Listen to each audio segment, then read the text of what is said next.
Welcome, Thomann Bass Channel special guest Marcus Miller. Super awesome to have him all the way out in Treppendorf, middle of nowhere, Germany. But amazing that you can make it out here.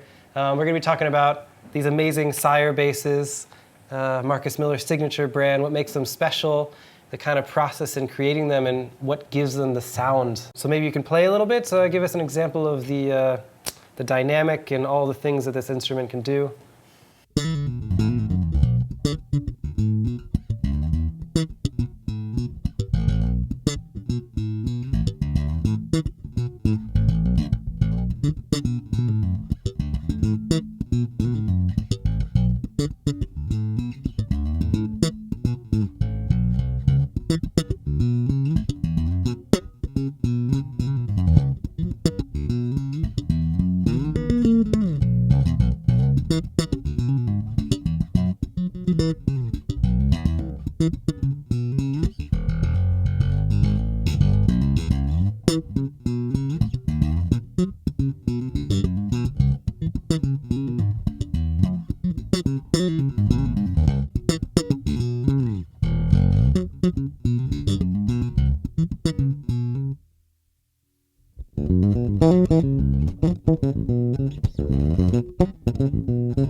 Nice. All right. So what happened, man, was a friend of mine said, there's these guys in Korea that I've been working with. He was a bass player, Andre Berry, and he said, you need to talk with them. I said, you know I'm a Fender guy, right? He goes, yeah, I know you're a Fender guy. They just want to talk. So we met in Japan. I was in Osaka, Japan, and they were in Seoul, Korea. That seemed like a nice halfway point for us to meet. And we just had lunch, and they were just telling me about their concept, to make really good quality basses for not a lot of money. Yep. You know what I mean? Because good basses can cost you a lot of money, and it resonated with me because a lot of parents would come to me and say, hey, I want to buy my kid an instrument. They say they want to play bass, but I don't want to spend so much money because they might not be into it after a couple of months. Yeah. So the idea of a not so expensive bass appealed to me, but I still wanted it to be a good quality, especially if I was going to put my name, in connection with it. Yep. So they showed me the bass. I go, wow, this thing, it sounds really good. Better than I thought, you know what I mean? And you know what? If you could change this, if you could change a couple little things just for me, it's not like it was bad to begin with, but I just thought, hey man, can we change the shape of the neck and stuff like that, and got into it. And then the preamp is a really good quality preamp, And I was like, this preamp's a little complicated, compared to like other basses. If we're aiming this thing at students, oh, never mind, man, let's put it on there. I'll explain it. I'll make a video where I explain the preamp, which is what I did. I gotta watch this video. Made a video. Anyway, it was really nice. I'm known for playing an active bass, meaning bass has its own electronics, its own preamp on it. But what was really also cool about the Sire is when I turned the active electronics off, the bass sounded like a great passive bass. I was like, wow, this is way better than I thought. So I, I said, let's do something. And I was trying maybe keep my Fender deal and just do Sire as like a low kind of entry model bass. But the thing got so big. Yeah. You know what I mean? The Fender says, dude, you got to choose. And at that point, I've been with Fender for like 18, almost 20 years, Yeah. I said, this is something new that I would like to try, Yes. So, me and Fender are still real cool, but this is something I really want to do. And in the last 5 years, man, it's way beyond expectations in terms of the reaction to it, man, Especially when you say for the price at the end of you tell people, man, it does this, it does that, and for the price, you know what I mean? But even without the price, because I spent a lot of time in the studio, You know what I mean? And a lot of instruments get exposed in the studio, you Yep. know? Beautiful wood, beautiful craftsmanship, you know? You plug it in and, you know, it's just not there, you Yep. know? And the engineer goes, do you have a jazz bass? You know what I mean? Because Yeah. it's not working in this track. Yeah. But with these Sire basses, you know, whatever you feel about, you know, the all the extra stuff, when you plug it in, you can play on a record and you can bring it into the studio with your head high. Like this is gonna work. And a lot of studios are buying Sires just to have in their studio, just in case the bass player brings in a bass that doesn't quite work for whatever the music is. Yeah. So it's pretty awesome. So, you know, I'm getting calls from all over the world, man. I'm getting calls from people who don't play bass, like guitar players and drummers. I bought a Sire, you know. Why'd you buy a Sire? Well, I always wanted to have a bass, you know what I mean? And this is the kind of bass that you can do that because you don't have to spend so much money. It's not like completely cheap, but it's an instrument that if you're a kid, you buy it, you start playing and you get serious about it, you don't have to automatically buy another bass. Yeah. You can actually stay with the bass you got, you know what I mean? So that's what I really like about it. Yeah, my first bass was a Yamaha. My first bass was a Univox. Univox? Yeah. Never even heard of that brand. Univox was famous for making different things like wah-wah pedals and stuff. Okay. They were not famous for making basses. Yeah, like but Yamaha. I had one, and it was actually pretty cool, but I was really happy to trade up early on. You usually play 4-string when you're in concert. Yeah, some of these are 5-string though, like the one that I played today. Mm-hmm. Any reason why you have a 5-string model? Do you sometimes play 5-string? Yeah, but I usually play 5-string on records where you might not necessarily know it's me. Okay. You know what I mean? Like a record that just needs a 5-string. Like some sort of death metal? No, not I haven't done one of those, but you know, like for an R&B record, you know what I mean? Like where it needs that bigger sound. Before 5-strings, I just used to play with my E-string detune. So Down to C, or how low would you down go? to whatever note I needed. Okay. You know what I mean? Yeah. With Luther Vandross, we'd be down at C or B. Really? Okay. Some of the songs I go down to D.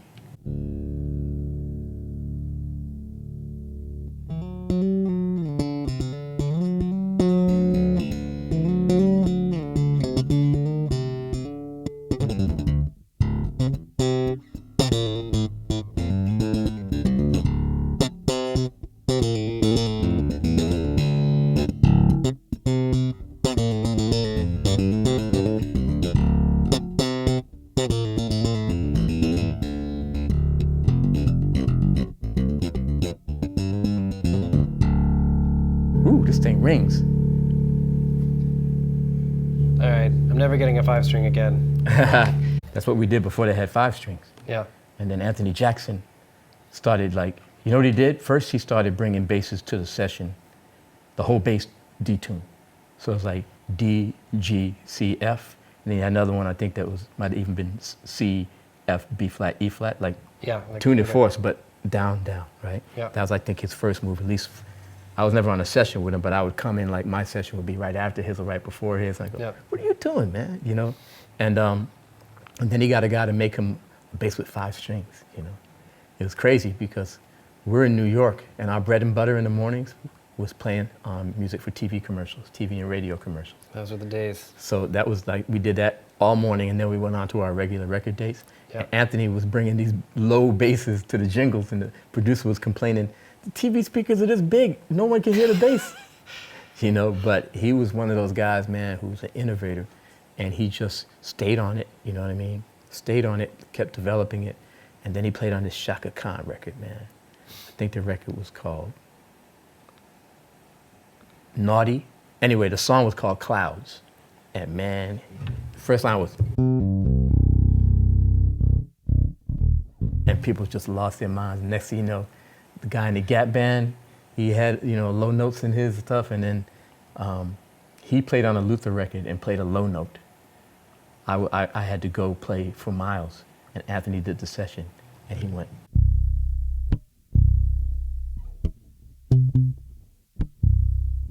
And it was so beautiful, man, that every session I did after Luther, you know, every session I did after that with Luther, Yep.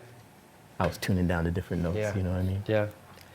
So it really, you know, so it's a nice sound. I use it, but when I'm playing in my own concerts, it's not that I prefer 4 strings. I prefer the sound of my bass, which happens to be a 4-string bass. So Yeah, that makes sense. The slapping technique, do you find with 4-string easier than 5-string?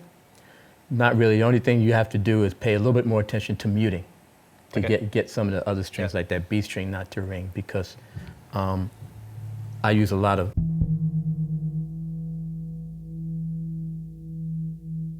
I mute with my thumb like that, you know. So Okay, yeah. that's keeping this thing from ringing. Yeah. You know. So with a 5-string, it's got to be a little bit more of that. Yeah, you know what I mean? Yeah, it makes sense. So that's the only thing that you really have to pay I attention to. never even noticed that, yeah. Okay. You'll notice it if you're a producer.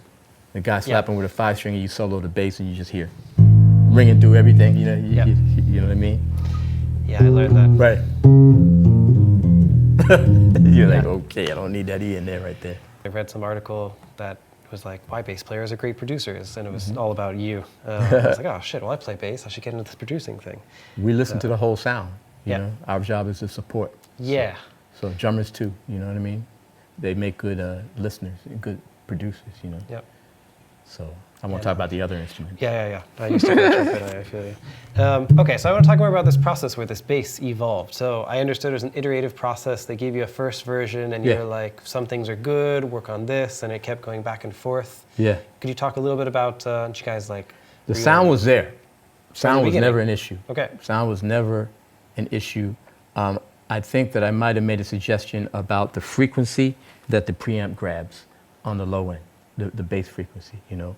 But otherwise, the sound was there. So everything for me was feel, how the neck feels in your hand, you know what I mean? And we went through a bunch of different bridges just to see. And a lot of the times I was trying to get it to sound like my sound, but with the bridges, I got into it because they have way more sustain than the Fenders that I play. Yep. You know what I mean? I kind of was enjoying that. So I said, hey man, they sent me a couple of cool bridges. Let's keep that. You know what I mean? Because I can go like.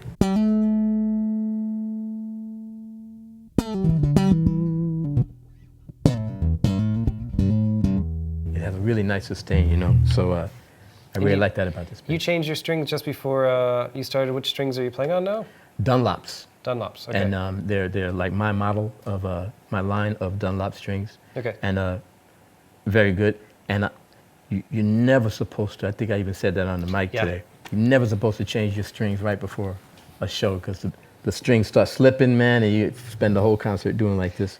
Yeah. But I really want, because it's been humid, you know what I mean? And Yep. this was a new bass. I really wanted to make sure I had a bright sound, so I took a chance, and of course I spent most of the time doing this. Your relationship with Sire Basses, do you guys like hang out a lot, or like? We talk on the phone a lot. Yep. You know, what's next? You know? Yeah. And because, you know, Kyle, who's like the head of Sire, is, I don't know if he sleeps. I think, and you know, people think that about me, but I'm like, dude, you need to sleep, because you're always coming up with ideas. So, you know, first it was this V7, there's an M series, you know what I mean? Yep. Which is more like a humbucking thing, you know what I mean? That's fun to play. It's not really my sound, so I play it a lot at home, you know what I mean? Because I really like the sound, but I make believe I'm other bass players when I play it, you know? Yeah. But it's really a nice instrument. And then there's a PJ, you know, version, which has like a precision pickup and a jazz pickup, which is really cool. And then there's a whole bunch of, you know, we're into Generation 2 now, where we even kind of went even further with the comfort of the neck, you know. And Kyle's always working on the pickups, you know, making them more reactive, which takes a little bit of getting used to. If you're used to a bass, it doesn't react to everything you do. Yeah. You know, like I could go, I could do that on my other bass, and it just was a nice little subtle little, you know. And this one, it jumps up. Whoa, okay, I didn't mean it for it to be that loud, you know. So you start having to really pay attention to your touch, you know. So it's pretty cool. So he's always working on the pickups. So always trying to improve it, always trying to come up with some new things, you know.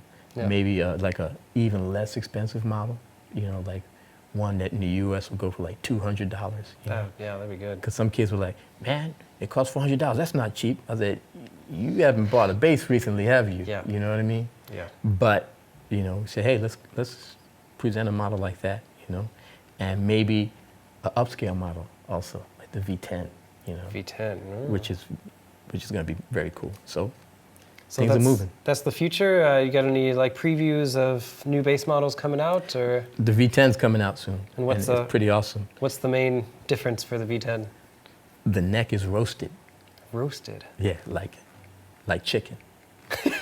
Like No, like wood. You know, like baked. You know what I mean? What Okay. it does is it takes moisture out of the neck, because new wood has a high moisture content. Yeah. Right? But your old bass, that's 40 years old, Yeah. sounds a certain way, and you can't replicate it. Why? Because the wood is too new. I You know, see. that's why all your stuff settles in after years and years of playing. So roasted. at Sire, they found a way to replicate that aging process. You know what I mean? Yeah. And it's very awesome, and the neck looks beautiful too. Yeah, So, I remember they were talking about that with like Stradivarius or Yes. replicas with that. Cool. Yeah. That's awesome. It's coming to the bass world. yes, coming to the bass world. That's awesome. It's getting to be a little cult. You know what I mean? Little cult. Everybody's doing it. It's not a cult if everybody's buying Yeah, it. but you know, everybody. Well, it started off as a cult. You know, it was like because it took Sire a long time to fill people's orders, because yeah. because the big companies in the U.S. weren't picking up Sire initially. Yeah. Thomann did, but a lot didn't. So you know, people had to wait 3 weeks, 4 weeks for their bass. Yeah. Instead of being pissed off, they were putting it on YouTube, pulling out. I got mine. They're pulling it out of the box, man, and showing Yeah. everybody. The unveiling. And the unveiling, and they're playing it right out of the box. That's the other thing about Sire that I think blows people's minds. You pay whatever it costs, which is not so much, and then you pull it out of the box, and it plays right away. Yeah. And it turns out they have like every bass has a step process to check the bass. Okay. Like 3 steps. Make sure that it's blah, blah, blah. Make sure that the frets, make sure blah, blah, blah. And Sire does like a 12-step process, you know, which is unheard of for a bass at that price. You know what I mean? Yeah. But they're really serious about keeping the quality up. You know Yeah, what I it mean? sounds So like- your frets are even, you know what I mean? There's no fret that's jumping out, that kind of stuff. Yeah. It sounds a lot like I did a Mark Bass tour and they explained their process also. He's the same checking same everything. mentality, Marco at Mark Bass. Yeah. Yeah. So it's, and, you know, you're looking for people who aren't just trying to make money. You know what I Yeah. mean? People who are serious about trying to put great instruments in people's hands. Yeah. Great. This is super awesome. Thank you so much for coming out. All right, thank you. Playing, talking about bass. And, Thank you. I wish you luck on your tour coming up, showing these Sire basses. And Thank yeah, you, man. I hope to see you play again in Europe. Come back. Oh, yeah, man. You're going to be sick of me in Europe. Good. You I know? want to be sick of you. All right. All right, man. All right, Thanks, man. All right. See you guys around.